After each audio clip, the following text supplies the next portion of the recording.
Good afternoon, everyone. My name is Dee Logan, and I am a project coordinator here at the Transitions to Adulthood Center for Research. And I just want to thank everyone for joining us today for our webinar, Adding Family Voice, Tips and Tricks to Developing and Sustaining a Family Advisory Board. Today, our presenters are Marcela, Wnuk, and Irene, Grzybowski. And before I turn it over to them, I'm just going to go over a very few housekeeping items. Next slide, please. So our webinar is being recorded and will be available on the Transitions to Adulthood Center for Research's website. I would look for it next week. Participants are automatically muted when they join. If you're using the phone, we recommend calling in using your unique audio PIN that shows up when you sign up with your phone. Next, please. If you have audio problems, check the settings in the GoToWebinar audio tab in your dashboard. That can help you toggle between phone or computer audio. Just so you know, we'll be having a Q&A session after the presentation is complete. And we encourage you to type your questions into the questions box as you think of them throughout the presentation, and the presenters will try to answer all that they can. If you do have technical difficulties, you can email me, the organizer, at deirdre.logan@umassmed.edu, or you can use the questions tab in GoToWebinar as a way to also communicate with me. And with that, I'm going to turn it over to Marcela Hayes. Thank you very much.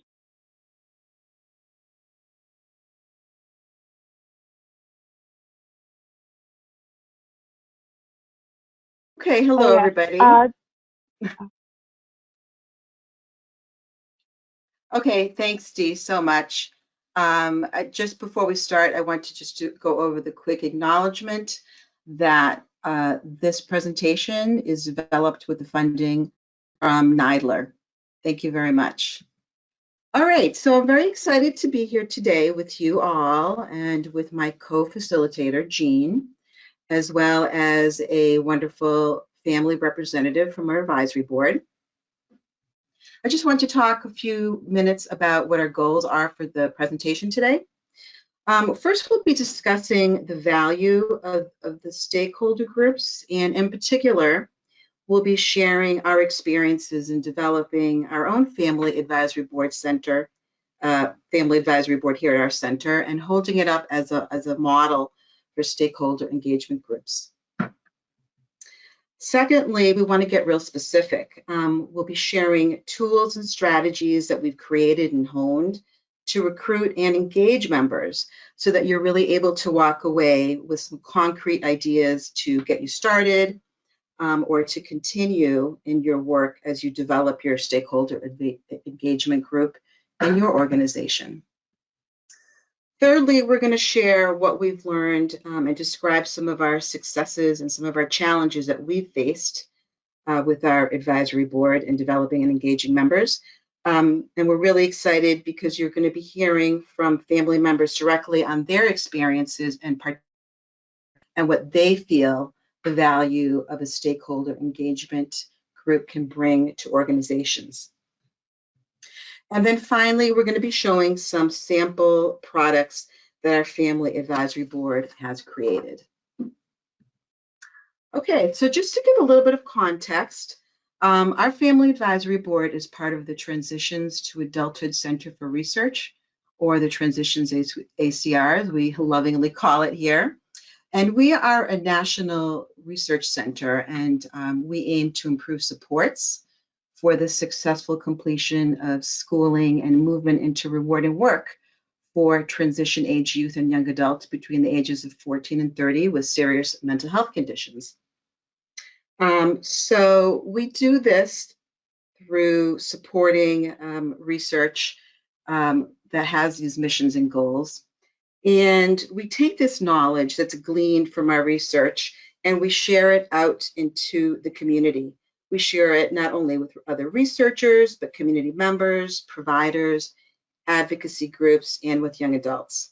And all of our work here is infused with participatory action research activities. So you may be wondering, perhaps, what is participatory action research, or PAR? And really, that is bringing in that critical end user voice of stakeholder members. And for us, that includes members who are supporting loved ones with lived mental health experience. And we take these authentic voices of our stakeholders and we embed them into all of the research and product dissemination, sharing knowledge that we do here. We really recognize the unique needs and goals and values of our stakeholders, and we want to ensure that services are friendly and culturally appropriate.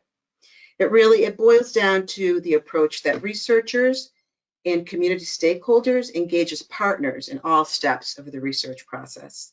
And that really allows us to bring the maximum relevance to all of our activities so that our members aren't really just giving feedback and input, which of course is very important, but they also provide direct guidance into the research decisions here. All right, so let's talk in particular, as I mentioned, about our model advisory board group here, our family advisory board. I really am so happy to be working with such dedicated and passionate members, and I do want to give a shout out to any of our members who are listening in and participating in our webinar today. Okay, so we want to make sure that we're not just giving lip service, but that all of the work is ingrained into what we do here at our center. Our members really provide that valuable, unique, authentic perspective so that we're able to infuse a family voice into our research. They really are the true experts. Our members develop relevant topics of interest around what's important for families and family issues for those who are supporting and caring for young adults with lived experience. We work together during our meetings to brainstorm. We work collaboratively to really identify those salient topics. As I mentioned, our members provide us with very valuable feedback. They assist our research teams with problem solving, editing, and refining protocols. We try to have our researchers or research staff attend meetings where they ask our members for feedback and problem solving. And also, as I mentioned, our Family Advisory Board creates products, and we'll be sharing those with you. Jean will really take a deep dive into that. She'll be talking about some tip sheets that our members have created and video series that they've led and participated in. They help us to really find best ways also to share our products and knowledge out into the community. All right, so maybe we could take a minute or so to have folks think about really why you're here and think about what are the ways that you're hoping and thinking that stakeholder engagement groups can help your organization. So I think Dee is going to be able to provide us some facilitation. So if you folks could take a minute or so and just throw into the chat box how you feel that participant stakeholder groups would be valuable for your organization, that would be great. So that way we can all sort of get a pulse of all the different possibilities out there.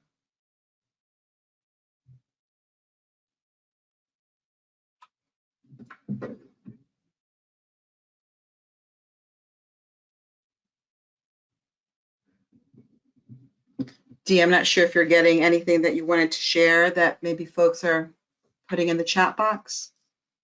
Yes, so some of them are feedback to help an agency grow, more opportunities for creative ideas. We already have several, but want to make sure we're structuring and using them as effectively as possible. I work in child welfare, and we're struggling to engage foster parents and alumni youth.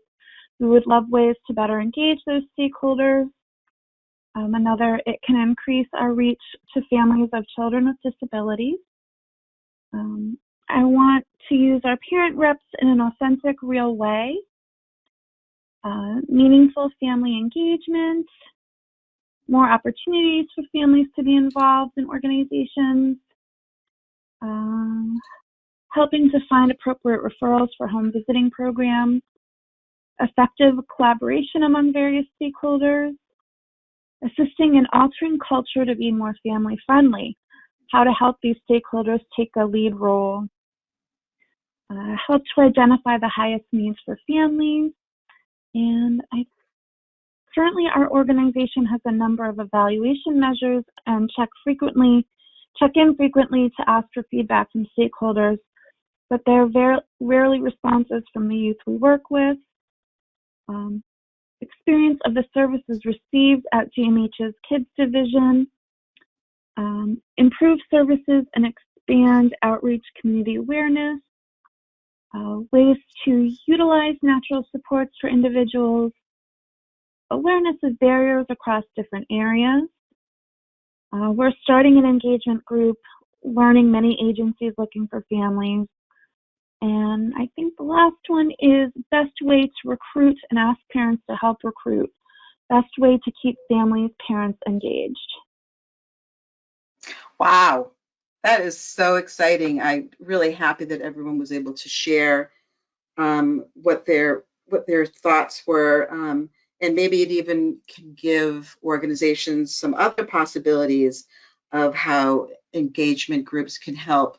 I loved some of the ones that you brought up. I know you went through them really quickly, so I'm looking forward to delving into them a little bit more after the presentation. But you know, one of the things I heard was about developing or having stakeholders having them take lead roles, and that is something that we really value among our group that we work with and our family advisory board. Jean's going to really take, like I said, a deeper dive into that, but they help us in so many ways, and one of those ways is just IDing different salient topics and then really creating those products.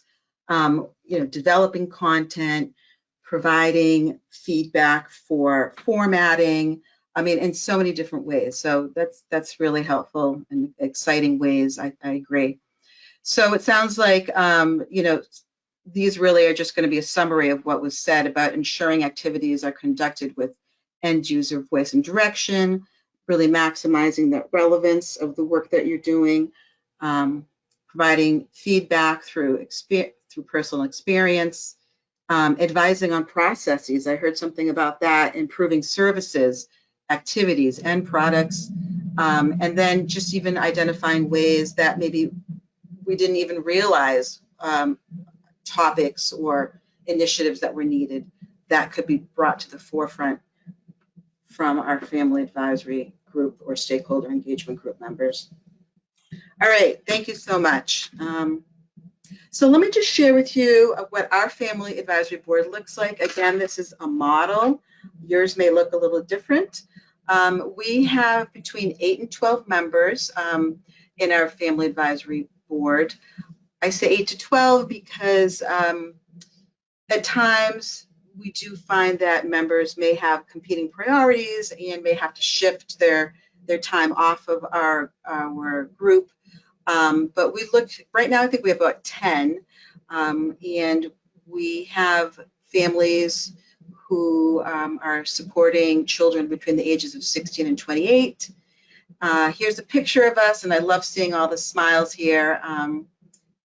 We really, you know, even though we do a lot of hard work and really good work, I think that we all enjoy each other, which is so important to take that time to build some rapport. But we do have all moms, so that might not be a shock to folks, middle-aged moms. And we are a bit diversity challenged, although we do have Max, or he was a former representative with our group. We loved having him visit us. We have representatives from national groups such as FREDLA, regional such as NAMI, and local such as a group called Grow Strong Family. Our members represent children and loved ones with a broad spectrum of mental health diagnoses. We have decided collaboratively that we will be meeting monthly for 1.5-hour meetings. We decided that it was best to really meet on a regular basis. We've chosen that third Thursday of every month. We tried a couple of different options, sort of figuring out month by month when to meet. And as a group, we felt it was better to just have that time and have that penciled into our calendar. We do provide a $45 stipend to our members. Not to say that any of our members are looking to do this for the money, but it is really just a special, nice way to say thank you. Maybe it goes towards gas. Maybe it goes towards providing childcare. We did meet originally in person, but fast forward to 2020 and the pandemic has hit and we've had to pivot. This is what we look like today. Here we are on a Zoom meeting. We've been doing it for quite a while and still have our great smiles. As a matter of fact, I look forward to meeting with all of our members this evening. We have our advisory group monthly meeting. We've sort of donned ourselves as the Brady Bunch, if you will. And then I just want to, before I turn it over to Jean, talk a little bit about how we've had to pivot due to the fact of the world pandemic and how our work has continued. Here we have a really exciting tip sheet that was created by our center. The Family Advisory Board actually provided feedback and edits to this tip sheet just to make it really very user-friendly and relevant. This tip sheet is going to be available, as all of our tip sheets will be, and we'll talk about that at the very end. But we did find that we had some I would say, positives to being able to meet virtually as opposed to in person. It could be something that is helpful for members in terms of saving travel time and money. Also, it provides broader access for members who may have childcare responsibility challenges or transportation barriers or folks with disabilities. We are a local model of a stakeholder engagement group, but we do have another group here at our center that is a national group. So they've always met virtually. It allows for you to really reach a more diverse group of people in a variety of locations. And frankly, we've found that our attendance rate has increased a bit. Even though we've always had good attendance, I'm pretty certain that most of the time that we've met virtually, we've had pretty much close to 100% attendance. So there are some benefits to working virtually as well. All right, so just to transition us off into the other part of our presentation, I just wanted to leave you with this quote from Dr. Marcia Ellison, who is Deputy Director of our center as well as Communications Director. And this sort of just summarizes how we feel about our board. FAB members are experts on supporting loved ones with lived mental health experience and provide an authentic voice to the work that we do. So with that, I'm going to let my co-facilitator, Jean, continue with the presentation. Take it away, Jean. Thank you, Marcela. I am Jean Wnuk, and I'm another co-facilitator of our Family Advisory Board.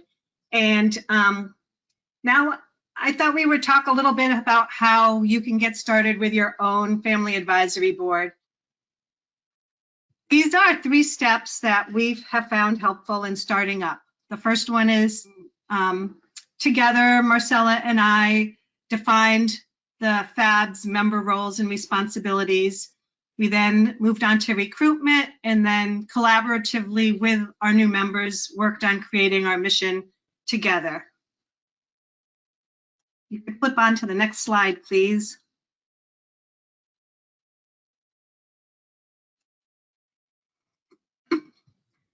So we created a job description. Every organization's description is going to be different. but this is what ours looked like. As Marcela mentioned, we said that we wanted to be able to have monthly meetings that were an hour and a half and that were in person, and that we were hoping that anybody that came on board as a member could commit to the council for a full year from the starting point. We also defined some of the roles and responsibilities that we wanted our members to have, and we've kind of talked about them already. You know, we wanted them to be able to share their perspective on relevant topics concerning family issues, give feedback on the products and the research grants that we are producing, talk about what's happening in their network and in their community around support for families with people with lived experience there. And we also wanted to pick people's brains as to what type of information they would find useful for them and their family, that we could potentially get involved in researching and producing content for. Next slide, please. So this is what our recruitment flyer looks like. It talks about the advisory board and the requirements that we've discussed, and how to contact us if they were interested. So we created this and we posted it on social media. We shared it with local organizations that have the same mission as we do. We were able to pass it on to an organization, a family support organization that was having a conference, and we did a lot of word of mouth. Once we got a number of people inquiring and being interested in this, we scheduled phone calls with them, which were basically like interview sort of phone calls, where we determined whether it was a good fit with the family member, relative to their schedule, whether they could make our meetings, relative to whether their family profile fit what we were really looking for. For us, it was, or it is, family members who have another member with lived mental health experience. And we also wanted them to have a shared vision with us, which is the vision that recovery is possible and that we can help create tools and services and support that help make that happen. And finally, again, we thought it was appropriate to ask for a year's worth of commitment and whether that was workable for them. And after multiple conversations with multiple people, we got a family advisory board going. Could you switch to the next slide, please? So the last piece in getting started is to create a mission and a vision collaboratively with everybody. Our personal goals as an organization was to make sure that we could infuse family voice into all of the work that we're doing, all of the research and knowledge sharing activities, and to gain insight and feedback from family members, which would allow us to improve the lives of people with lived mental health experience. Our members each had their own personal goals, and together we worked to create a group goal that fit in for all of us. Can you flip to the next slide? So now you have an advisory board put together. Let's touch on how to make your meetings as effective and productive as possible. I want to mention 4 topics that we think are really important. 1 is building rapport. 2 is how important having an agenda is. 3 is making sure we provide leadership opportunities for our members. And 4 is to always be able to provide feedback on the results of the work that we're doing. Next slide.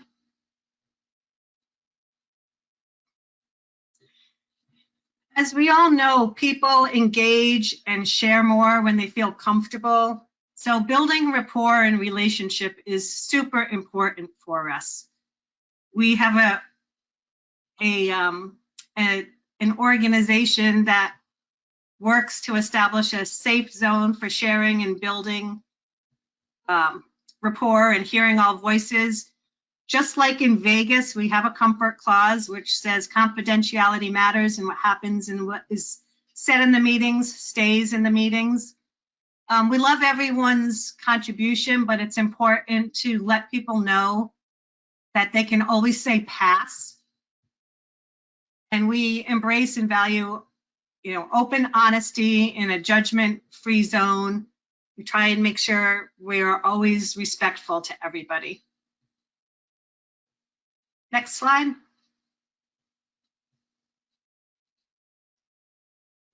Oh, Johnny. We have found that creating and sharing a basic agenda in advance really helps make our meetings as productive as possible. So this is an example of an agenda from earlier this year, where we had 2 research team members visit us to get family feedback on some of the work that they were doing. We always start with an icebreaker, and in this case, it was, who was your first celebrity crush? The agenda has defined timeframes, as you can see. We want to respect people's times, and we take and share notes. And now that we are on Zoom, we record meetings so that if there a lot of ideas are being generated, it's easy to go back and listen again to those. And just in case you're wondering, I'm Team Donnie and Marcela is Team David. So that was a fun conversation that night, and it got people laughing and having fun, and just getting a really great start to the meeting. Marcela flipped the slide very quickly, so I don't think she wanted me to extrapolate on her fandom for David Cassidy. Go ahead, Marcela. So another important component of our advisory board is providing leadership opportunities so that individuals can take the lead on various projects. In our situation, we've had individuals be excited to create content for tip sheets, create and star in their own self-care video series, which we'll talk about in a minute. Sometimes people have just looked at some of the products that we've created in the past and felt like it was new information and we should update those products. So they've taken the lead in doing that. And then it's always great when we can invite members of our board to join us in presentations and conferences. Like Irene will be talking to you in a moment. Hi, Irene. And another really great thing is that many of our members are members of other organizations in their community. And it gives us an opportunity, it gives our members an opportunity to lead initiatives for their other organizations within our organization and vice versa. So there's really great cross-pollination of information between our FAB in our centers and some of these other organizations that you see here up on the screen. Next slide, please. Finally, kind of the fourth key that we think is super important to make an advisory board work is to provide feedback on the results of the work that the members are doing. This is really so important because we all want to know that the time and energy that we spend on something makes a difference. So I'm happy to say that our FAB does make a huge difference for us, and we try and let them know as often as possible. A quick example is that on the tip sheets that we produce, if the FAB members have had input into them, we always have an acknowledgement section on the tip sheet where we acknowledge them. And Marcela and I will also share the results of feedback when it's made an impact in some of the research we're doing and the activities that the center are doing with regard to grant proposals or other initiatives. We just try and keep everyone in the loop on how their work is paying off. Next slide. This is an example of some of the things that the Family Advisory Board have had an impact on, some of our successes. They have written and published 3 tip sheets, which have been distributed to family support groups across the country and through our dissemination channels. There's been thousands of downloads of these tip sheets. They've been distributed at meetings of local family support organizations. They've gone out in emails. And when we were showing up live at conferences, they were distributed there as well. And we have a few more tip sheets planned for 2021. Next slide, please. We also have created and disseminated 2 videos in the series. When a mental health crisis hits my families, stories of coping strategies, and you can find those on our YouTube channel. Next slide, please.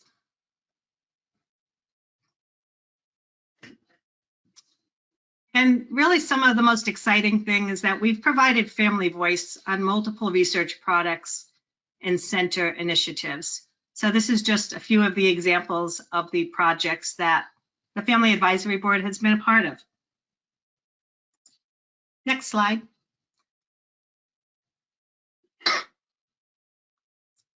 So those are, I mentioned a whole bunch of successes, and I just want to touch on the challenges. As Marcela mentioned earlier, we are diversity challenged. Other than Max the dog, we are all white middle-aged moms. We actually did have a young adult son who was a member of our board for a year. He had a mom who lived with mental health conditions, and it was great to have his perspective and his feedback. He went off to college full-time, so we lost him, and we continue to try and find some members that can offer a more diverse voice for us. Sometimes our researchers are so busy that they forget we're here. And that's just a challenge for us, is to remind them and get them on the schedule to come in and talk with us and share with us what they're doing. Another challenge, like any organization, is some people are more outspoken than others. And so we work to balance that and just make sure that everyone's voice is heard if they would like to be heard. And competing priorities sometimes makes attendance difficult, although, like Marcela mentioned, since we've gone virtual, attendance is up and easier. And we suppose the biggest challenge for 2021 is whether we should budget for pizza for in-person meetings. We love the ease of the virtual meetings, but we miss the in-person connection and community and pizza. Next slide, please. So now I'm going to turn this over to Irene, who's been a Family Advisory Board member for probably 2 years now.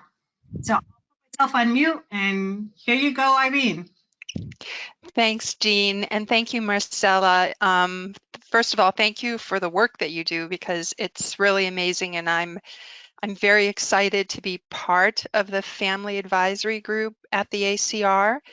And maybe just a quick word, or maybe a quick vote. Yes, I vote for pizza, so please keep that in the budget and keep that on the agenda. Okay, now to the main topic. So just a little bit about my background. I'm a former executive with global experience. I worked for a developmental bank where we had obviously a lot of stakeholder engagement opportunities, challenges, and issues as well. As Jean mentioned, I've been with FAB now almost 2 years and was invited to join the national board, which I'm really excited about. And before I talk about my own sort of experiences with it, if you can move the slide, I'd like to just focus on the comments from a couple of our board members. One board member said, "This is a place where we can offer our insights in a meaningful way, and it gives value to the experiences that family members face. And it's wonderful that we can reach a broader audience with our experiences and with our insights, and possibly a national audience. Next slide, please. Another of our family advisory board members, I think, summed it up very eloquently. She said, this is where we can meet with other parents that have lived experience, that we can be with like-minded parents who actually understand, who get what we're going through, that we can take the anger, the upset, and feel empowered by having a voice. And this is I think, a very common feeling amongst all of us. We can have a say in creating important resources that are disseminated for others, and that it's beautiful to make a difference for the next family, that we can actually take that trauma, that kind of feeling of a train wreck sometimes, and turn it into something that's very meaningful for ourselves, but also for other people. Next slide, please. So what's the value of participating in such a group? And why did I accept FAB's invitation to join the Family Advisory Board? Well, I had been on both sides in the past, where I was actually in the process of organizing stakeholder engagement. But like the other members of the board, I had a very traumatic experience in trying to support the mental health crisis of one of my family members. And through that process, I saw that there were real systemic problems that I felt needed to be addressed and that I felt shouldn't exist. In particular, I thought there were substantial information gaps and service gaps that just caught me by absolute surprise. And, you know, I went into the experience thinking, okay, I'm fairly well educated. I'm fairly good at maneuvering around uncertain situations. You know, I have financial resources, but I was absolutely stunned by what I had to face as a family member seeking to help a child with a mental health crisis. And so after this crisis subsided, FAB approached me, and I frankly wasn't ready to throw those insights away. I felt like I needed to contribute and make it easier for other people who may not have those insights, who may not have the resources that I had, that may not have the education that I had.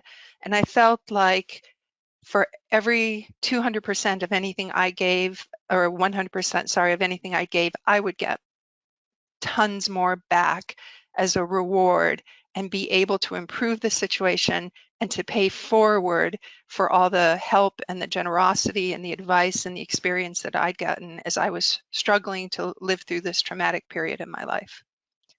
Next slide, please. So in what ways does a stakeholder engagement group bring value to an organization? One of the things that I think, as I reflect back on my experience during those 2 years of struggle, was I felt that there were so many really good organizations, but there was sometimes a gap in the connection to their constituents. So there was a gap in what they were saying they wanted to do and the actual delivery of it. And I think that these groups allow you to connect the dots. They connect you to your constituents. They help you to understand how your constituents actually experience what you're offering, what you're doing, what you're trying to do. And very often it's your constituents who can really make a difference in providing you those deep insights. And then as I reflect on our current family advisory board at the ACR, I think it enriches the skill set of the organization, because you can bring together so many people who come from different organizations, who have different backgrounds, who have had different challenges, and you can bring all of those to your organization and expand what your organization can actually offer. And most importantly, it gives you the opportunity to validate what you're doing. to actually user test what you're doing with constituents who've had those experiences, who have a lot of insight into supporting, for example, youth with mental health crises or families with lived mental health experience. Next slide, please. And what advice would you have for an organization who's looking to develop a stakeholder board? Well, here, honestly, I absolutely have to applaud what Marcela and what Jean have done. Before I made the decision to join the FAB board, I wanted to make sure that I could actually have an impact. And I wanted to make sure that if I was going to put time into something, that it was something that was actually going to produce a greater good, and that my time would be useful. So I looked at, do they include this in their overall strategy? And I was very convinced that they had looked at this deeply, that this was part of their overall strategy. They knew exactly why they were doing it. They were very explicit about the outcomes that they wanted to achieve, and they knew why it was important to their organization. I think the next point is about building a diverse board. And Jean and Marcela have said it's really a challenge building a diverse board.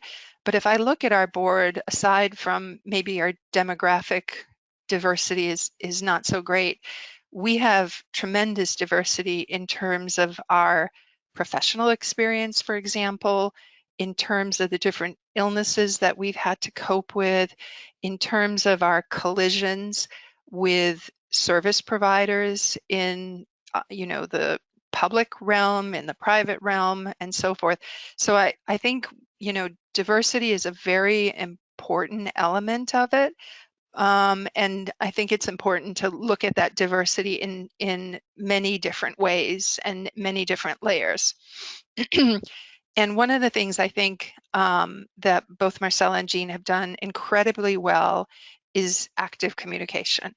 So as a board member, I know what to expect. I know that when the meetings are, I know that those meetings are going to last a certain amount of time. I feel my time is really respected. I feel we're focused, we're productive. The communication during the board itself is very, very positive, very constructive, very open. We do feel safe in voicing our opinions and in having respectful disagreements. And so that whole process of the active management and the communication is critical. And I think without that, and without understanding that what I'm doing is so integral to their organization, I would not have stayed with it as long as I have. So really I applaud the organization for that. And then I also think it's important to recognize the potential of what you've created and fully take advantage of it, because people join these organizations because they really want to contribute. They want to improve the situation for others, and the value of that is tremendous and just shouldn't be understated. And lastly, foster a culture of mutual respect and open communication. Can't underscore that enough, and I think FAB has done that brilliantly. Next slide.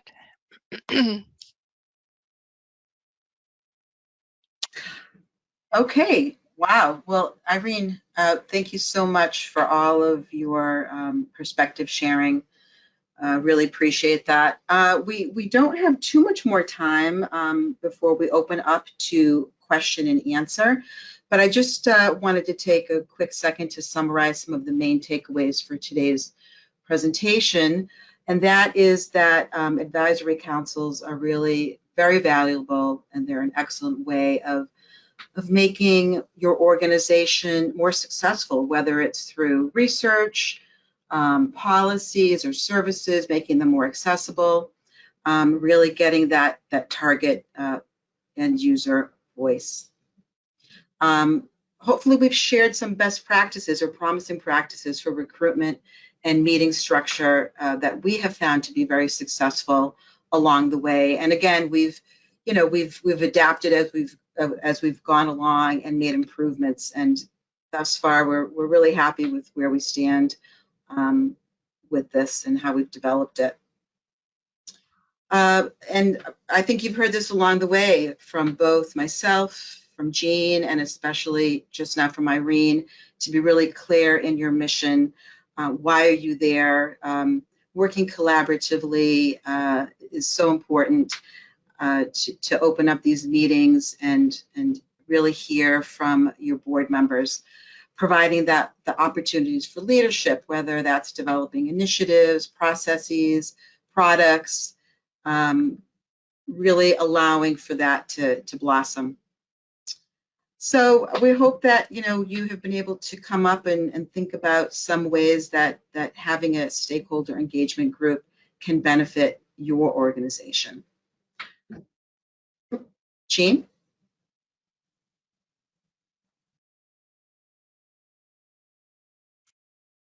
I just want to take a minute to let everybody know that once this presentation is on our website, both as a video and as a PDF file, that you'll be able to find the links here to all of the content that is credited to our Family Advisory Board.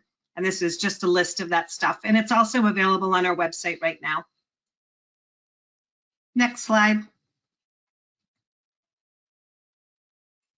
And we have a lot more resources on running advisory boards. We did a video, we did a webinar a year or two back on tips and tricks to starting a young adult advisory board. And we have a number of tip sheets on that as well. So these are just links to those locations on our website also. And we thank you so much for being part of this webinar. And we want to encourage you to join our newsletter for products and announcements. And the information is here. And now we're going to open it up to Q&A, which Dee will take over from here. Thanks. Thank you, Marcela, Jean, and Irene. That was awesome. So we've already gotten a few questions in, so I'll start with those, and if other questions come in, we'll address those. So one common question has been, A, how did we determine the stipend amount? And B, how do we fund these stipends? Or how do we budget for them? And if, I don't know if you'd like to answer that, if you'd like me to. Well, I could answer, and Dee, you could jump in, or Jean as well. Yeah, that's a really good question. Well, we are a research center, and as part of our responsibility to our funders, we do we are mandated also through that to develop this board, and through the grant funding itself. We were allotted a specific amount for stipends for our advisory board. Yes. Right now, all of our advisory boards are funded off of grants that we have put in either from the federal government or local government. And the stipend amount, how we determined that, some of it is what we are allowed to budget for, of course, with what funding our little pocket of funding.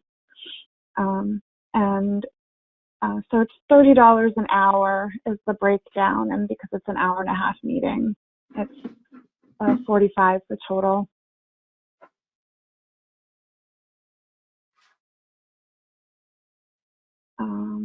And if you have further questions about that, you feel free to email us and we can try to answer them. I know funding is always a struggle. Your organization has to find it. Someone was interested in where does the FAB fit into our organization structure?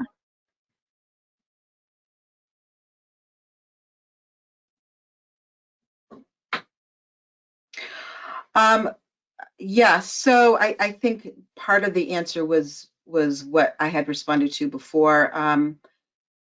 In developing our grant submissions, we have to reflect our mission for the center, and because participatory action research is so fundamental to all the work that we do, it is just an ingrained part of the work, in all of the work, research itself, the products that we disseminate, any initiatives that we do. Yes, our larger center that transitions to Adulthood Center for Research has a stakeholder engagement program that works with all of the investigators who ever need any help with ways to engage their stakeholders in their studies or projects that they're working on.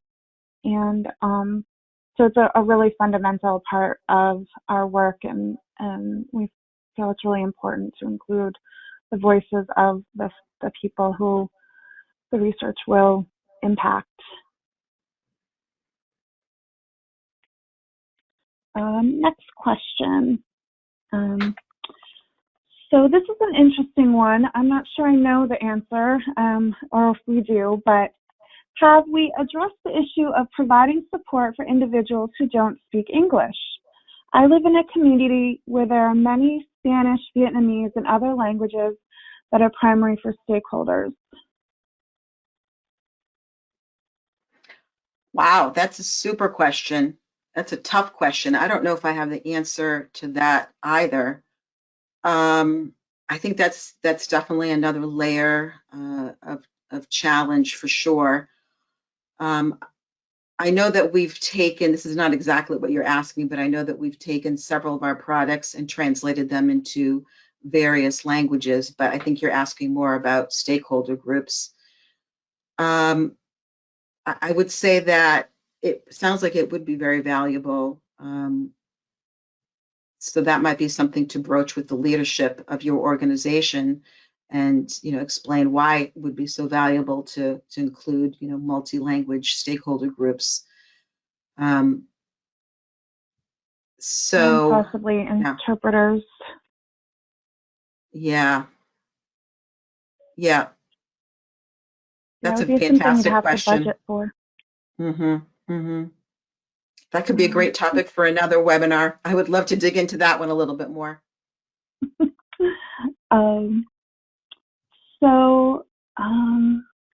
Several other questions have come in. We mentioned a one-year commitment on our request for the FAB. Is there a maximum length of time folks can serve? Jean, do you want to take this one? Well, we've been in existence for a little bit over 2 years now, I believe, and we haven't really broached that subject.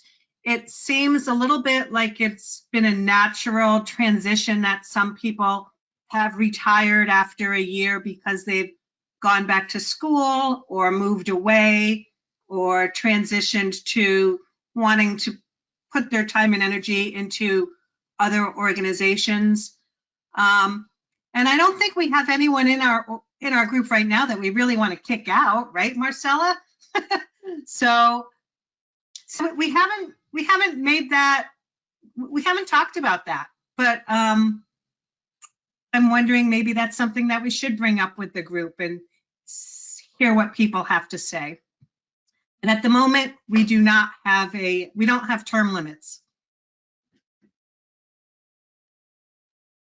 And I know with our Young Adult Advisory Board and some of the other boards we're working to set up, the one-year commitment, is renewable.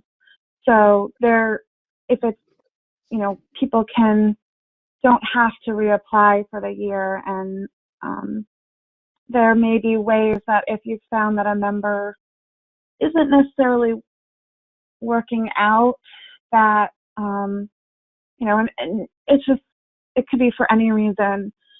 There could be ways to recruit for other membership, and try to be like, thank you for your year of service.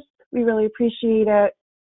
At this, at this time, we may be looking for different voice or something like that. It can be uncomfortable though, but we don't necessarily have term limits unless it's a group that is covering like a specific age group. If for our young adult board, when folks, hit 30, 35 at that point, we would want to get a fresh infusion of young voices, especially as things change very quickly in the world. Let's see. Some other questions. This is an interesting one that I think is important. So I'm going to jump to this one because it's really about the skill of the facilitators in some ways. How do you manage decision-making across multiple opinions involving the FABs? Like if you have a tight deadline or timeline, how do you make sure all voices are heard, but the engagement process is not too long to impact the timeline?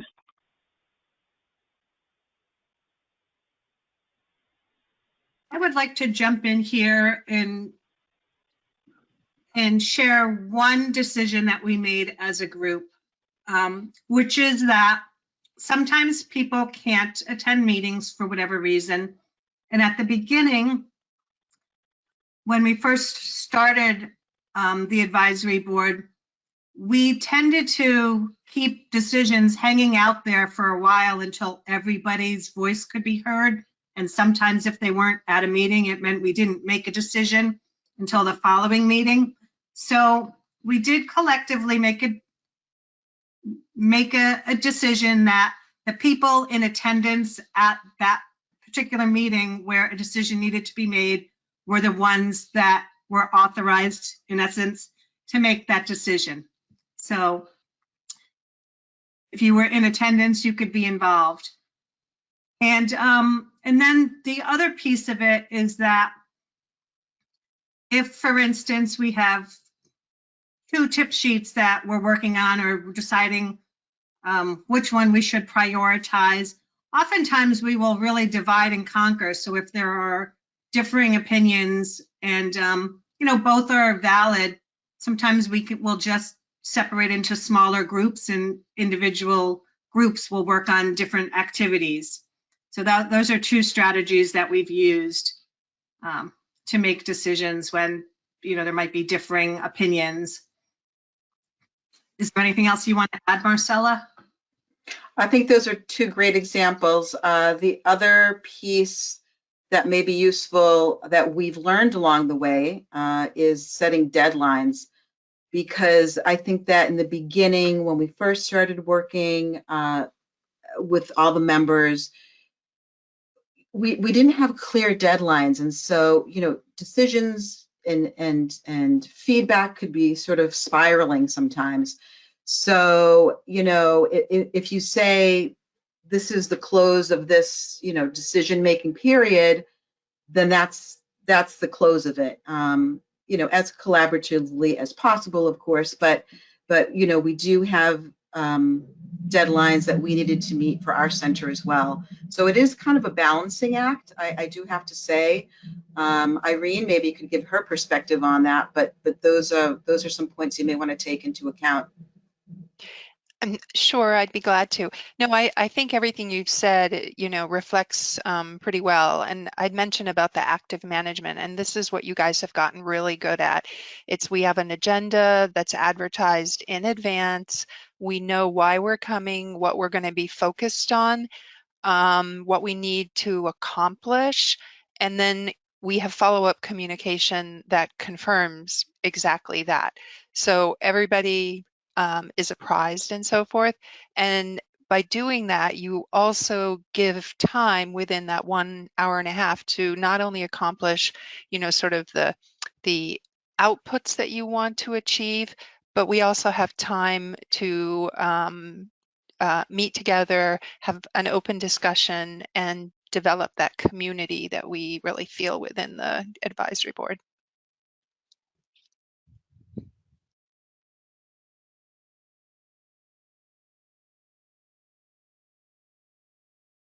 Great. Unfortunately, it's 2 o'clock, and I want to be respectful of everyone's time. So thank you so much to everyone who attended today. We will be having a survey pop up after the end of the webinar, so if you could fill it out, we would greatly appreciate it. If you haven't already, please sign up for our newsletters. You'll get notifications of when we have upcoming webinars, when we have new written or video products, and other announcements. And if you still have questions that weren't answered, please feel free to email us at transitionsacr@umassmed.edu, and we can forward those to Marcela and Jean. But thank you everyone so much for attending, and the webinar will be posted on our website probably later next week. I wish you all well. Thank you so much.